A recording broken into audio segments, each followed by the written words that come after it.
This wound has to be one of the deepest, if not the deepest wound in my soul, in my life, in my brain, in my mind, that I clearly have not done work in or enough work in or whatever.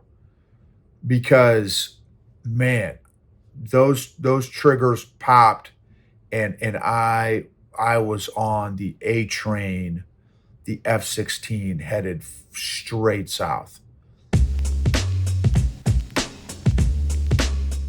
Welcome to the EQ Gangster podcast, where you will learn practical tools to grow your mental and emotional health and intelligence to be the best version of yourself, both at work and at home. It is real, raw, and transformational.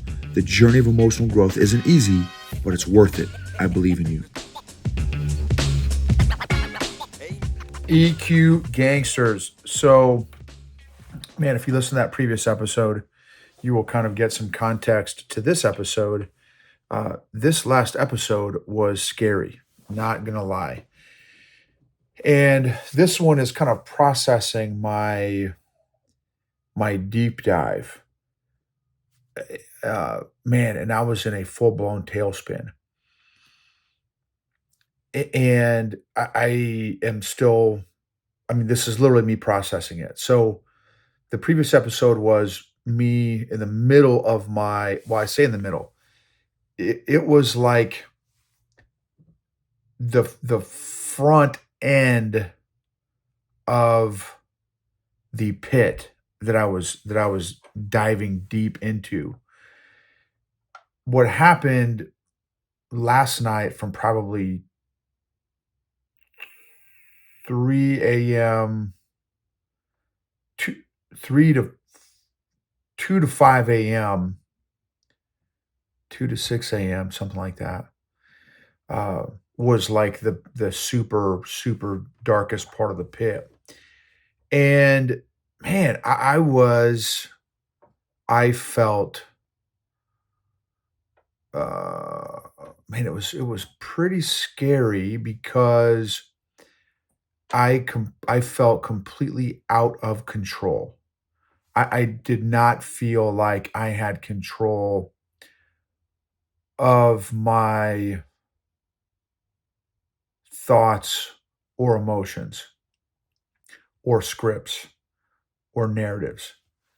And the narratives, what I feel, are what exacerbates everything. Because my narratives last night were some of my old school. If you guys ever heard that song, Hello Darkness, My Old Friend, some of my old school darkness scripts, and they're not positive.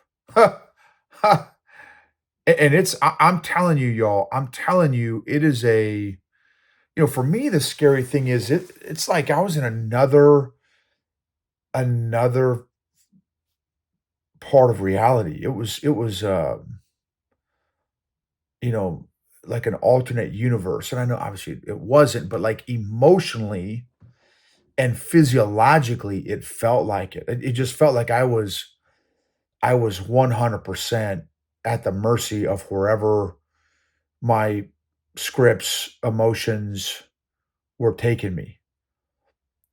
Which is a scary, it's like being on a roller coaster with your eyes closed.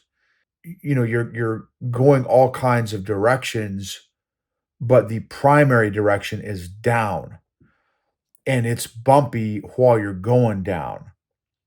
The crazy thing is, of course, is that it all felt familiar because again, if you follow my podcast for a while, some of my earlier episodes, I've shared kind of my story. I was hardcore suicidal ideation tendency guy for 2 years straight from, man, when was that? '03 to '05. 2003, shortly after I got out of the military. 2003 to 2005 was every second of the day my eyes were awake, I was thinking about it, dreaming about it, fantasizing about it, and that's how I put myself to sleep, thinking about it, dreaming about it, fantasizing about it for 2 years straight, every single day, which is pretty intense. It was a pretty intense experience, to say the least.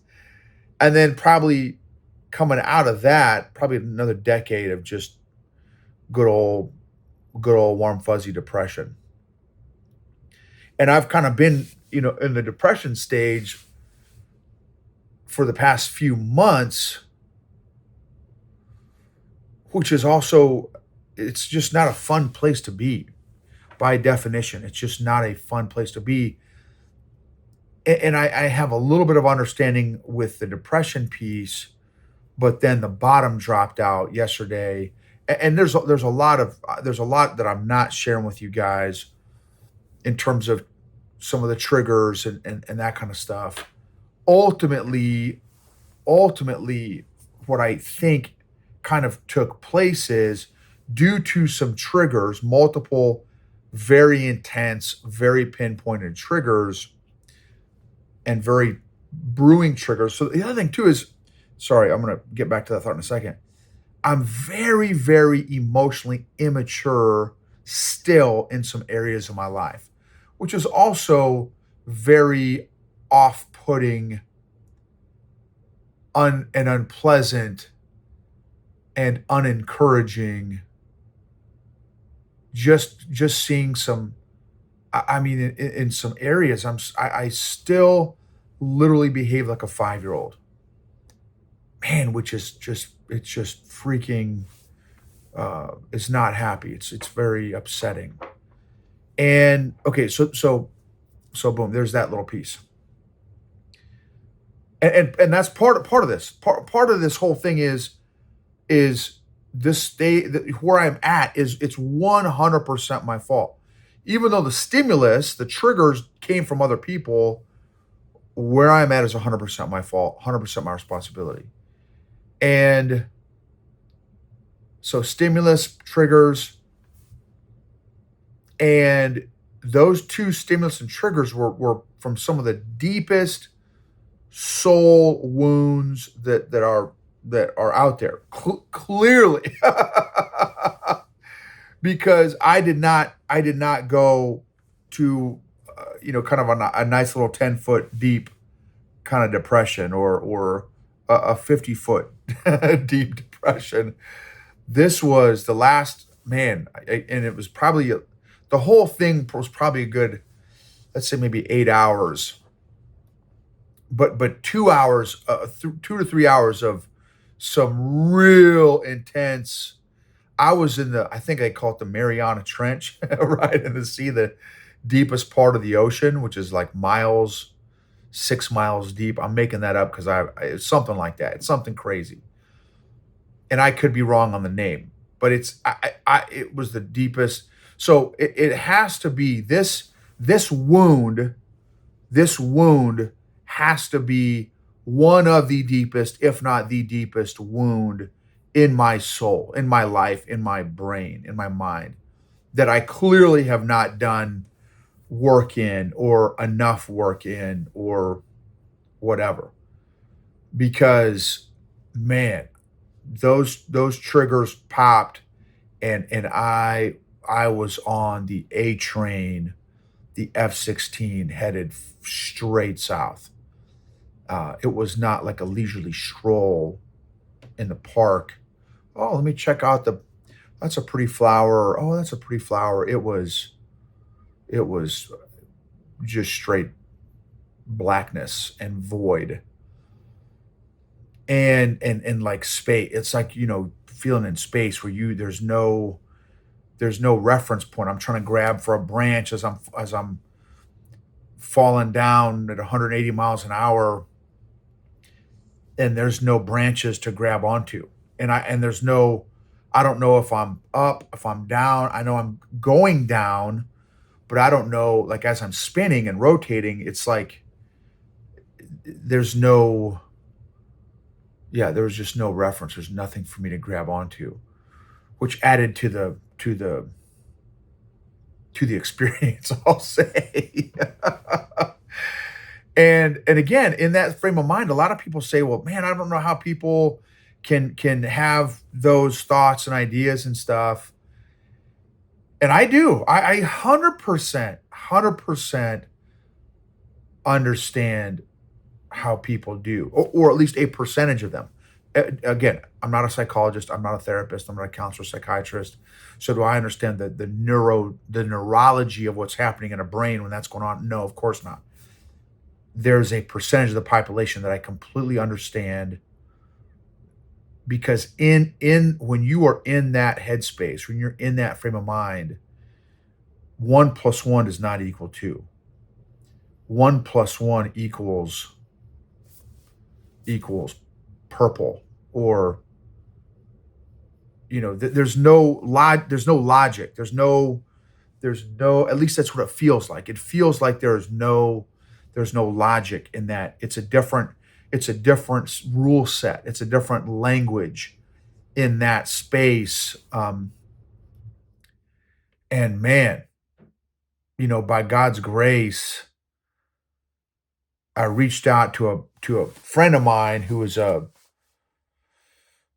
psychologist, and but I mean that took me 30 minutes to write my friend who's a psychologist, because I'm like, dude, you're a freaking loser. What are you reaching out for? Like, just suck it up and just let's just do the dance here. Let's do the dance. Let's stop playing games. And then and then I had a little window of clarity, and wrote my friend, the psychologist, "Hey, if you get a chance." But here's the thing is, I don't know that I've still got a response yet. So I don't even know if they've seen the message yet, which is again super fine. But it was a little glimpse of clarity in the midst of my free fall downwards quickly. And then maybe, man, I don't know. With the time frame here is it's not going to be accurate, but let's say somewhere in that's let's say somewhere like within an hour, and this may have even happened before I reached out to the psychologist, is I'm like, man, I need to reach out for prayer. Like, but again, it took me probably 15, 20, 30 minutes to write that post on. I put it on Facebook, but it took me 15, 20, 30 minutes. Like, man, stop being such a whiny, selfish, self-absorbed, uh, dude. What is your problem? What is your problem, dude? Let's freaking go. And again, by God's grace, a moment of clarity, and I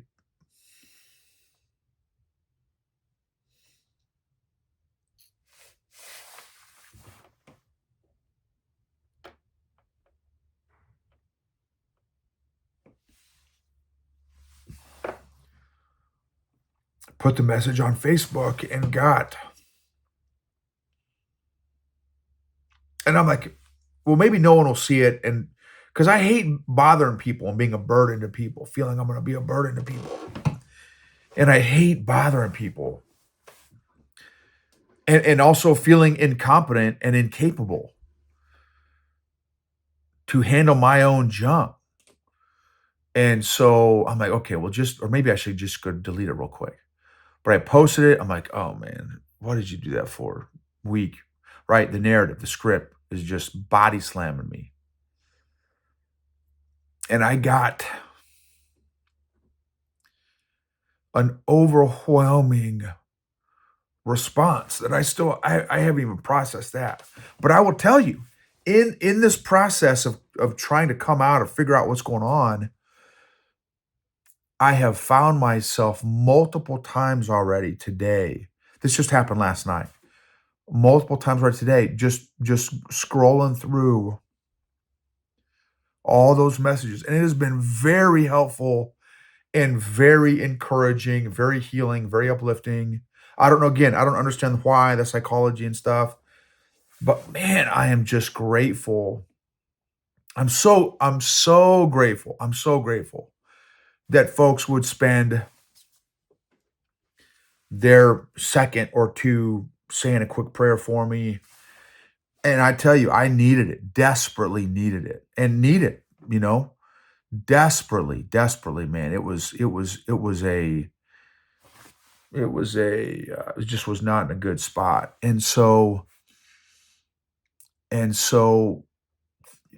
just again, maybe some of you that listen to the podcast were some of the ones that reached out. Just thank you.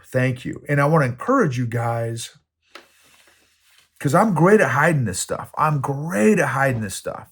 I've wanted to do a message about my depression the last 3 months, and I haven't done it yet because just I don't know. I'm still doing all the head games and stuff. I just want to encourage you to reach out to a friend. Reach out if God puts them on your heart. If you're noticing a change in behavior, if you're noticing them pull away a little bit, anything, just reach out. They may say, "Oh yeah, I'm on a social media, what do you call it, hiatus." Oh, awesome. Or they could be. Here's a buddy of mine, a guy named Brandon. He just sent me a Marco Polo, and he said, "Hey, dude, it's been a hot minute since we've spoken. I was thinking about you today because this was the 15th year anniversary or something. I don't know, 20th year anniversary of when I went to the mailbox and found my acceptance letter to West Point. And I wouldn't have gotten in if it wasn't for you. I kind of helped coach him and stuff when he was a sophomore in high school. And now it's his 20th year anniversary of getting that letter in the mail, which who remembers that? This guy does, Brandon does. But that's how he's got a big brain. He can remember that stuff. And he has no idea. I haven't even told him. He has no idea the timeliness of his message. And all these, again, all these people have reached out, dude, thinking about you, praying for you, da, da, da.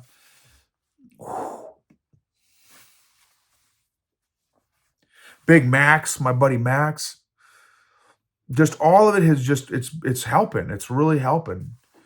And I know prayers work, y'all. Prayers work. So I'm praying that I figure out what is my deal, what is going on. And the other great thing is like the blessing is I went to 2 jujitsu classes last night. I went to my first one back. What is today's Friday? Thursday, Wednesday. My first class back was on Wednesday in like a month, which was an eternity for me to take a month off from jujitsu. Then I went on Wednesday, felt great, got destroyed, and it felt great getting destroyed. Then I went last night, Thursday, to 2 different classes. They were only the gyms were only 4 or 5 minutes apart. One class started at 6:30. The next class started at 7:15. So I went to the 6:30 class and then showed up late to the 7:30 class. Still got some rolls in, got beat up some more in both those classes, which was awesome. But the crazy thing was, as awesome, and this is what was really fascinating, as awesome as going to those jujitsu classes was for my psyche and my physical, mental, emotional, man, it wasn't. It still didn't get me out of this. I got to wrap this up. So, another thing that helped me, I got up at 3 or 4 o'clock in the morning, went for a 2-mile walk, built a fire, a little campfire, which is always therapy for me. Stretched and watched comedy videos to hopefully make me laugh. So that was very helpful. And I still got to do some journaling and stuff like that. Thank you for your support, encouragement. Very grateful for you guys being with me on this journey and letting me be on this journey with you.